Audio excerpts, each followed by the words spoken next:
Hey everyone, welcome back to Tailgate Theology. My name is Brandon, and today I'm wearing a Spam shirt. This is my little brother's shirt. I thought it was pretty cool. I'm having a little bit of cold brew. I want to talk to you today about a topic I'm pretty passionate about. This is the Imago Dei, which is the image of God. What does that doctrine mean? I'm going to unpack it in like the next 5 minutes. Just going to try to give you a brief overview of what is the Imago Dei.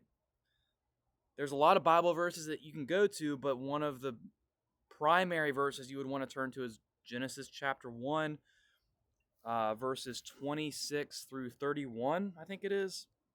But basically, it says, um, God said, "Let us make man in our image." That's verse 26. He will rule over the fish of the sea and over the birds, over the cattle, over all the earth. God created man in his own image. In the image of God, he created him. Male and female, he created them. There's more. Those are the big points that I want to hit just in the next few minutes. God created man in his image. We are image bearers of a holy, loving, merciful, wonderful God. Okay? Another great place to go is Psalm 139, which says, I am fearfully and wonderfully made. So human beings are created by God. We bear the image of God on us, kind of like a thumbprint. Kind of like a thumbprint in a way. We have the capacity to love, to show mercy, to show grace. We have the capacity to forgive, and that's a really big one. It's the hardest one in a lot of ways. But that ability in us is evidence of the image of God upon us. But the primary evidence comes from this book. Okay, this is an ancient book. This book is thousands of years old. Did you notice what it says? There's a lot of wisdom in this book. It says there's two genders. Male and female, he created them. Just going to throw that out there. All right, the image of God.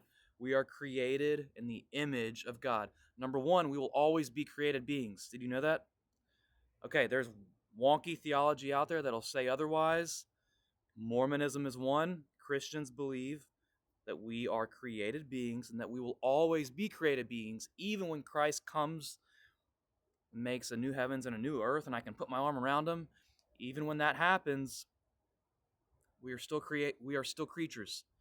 I will always be a creature. You will always be a creature. All right. Secondly, men are created, and they have an elevated status over and against animals. Just want to throw that out there as well. We are we have a higher degree of importance, according to God, than animals. So we are not equal with dogs and cats and cows and snakes and chickens and all these other animals. There's a higher level of importance and responsibility that God has assigned to us. We have been commissioned by God to subdue the earth. Okay, that's a really important concept. That's worth just thinking about.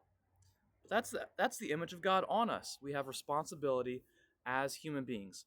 Okay, I'm going to try to not talk too long. Um, every human being is worth dignity and respect, not because I say so, but because God says so. God says that. Every human being. So, there's a lot there. It's not about what I say, or it's not about what some president of the United States says about humanity, or some politician, or some movie star. It's about what God says. What does God say about humanity? That's an interesting question. I would say that the Imago Dei is like one of the most important things. Human beings, each one of them, whether they're in Christ or not, whether they are in Christ or not, Muslims, Asian people, white people, black people, Southerners, Northern, whatever category, we live in a culture that really likes labels. Okay, try this one, Imago Dei. All of us are created in the image of God. All of us. Even those who don't believe in Christ, they are still created beings. Psalm 139, they are themselves fearfully and wonderfully made. They are creatures and they are worthy of dignity and respect. So there's a lot of implications there. There's a lot to unpack on what that means. How how God views humanity. And what I want to get across in this video is that God has a very, very high view of human beings. He has a very high view of his creation. Creation was his idea. Creation was his idea, and through marriage and through procreation, human beings are allowed to partake in a little bit of that creative process with him. Human beings can create. We can cooperate with God in the act of procreation. Okay, that's a whole other topic on marriage. But as far as politics goes, this is 2025. We live in a time where, I mean, there's so many things that are affected by the Imago Dei. There are so many things that are doing damage to the Imago Dei today, um, that we as Christians need to be able to stand up and articulate why we have a high view of human beings, not because any one person said so, but because God himself has a high view of humanity. So what I want to get across, God himself has a very high view of human life. So policy positions that undermine human life, that disvalue persons, that do damage to his creation, which he created and which he called good, things, whatever those things are wrong. Things that do damage to God's good and perfect creation, that do damage to human life, that devalue it, are wrong. Okay, examples: war, famine, poverty. Those are all issues and examples. Racism, bigotry, um, rape, murder, incest, but also abortion, transgenderism. There's so many other issues that are basically doing violence to the image of God and humanity. Euthanasia is a huge one, and that's going to become more and more of a thing. But it is undermining.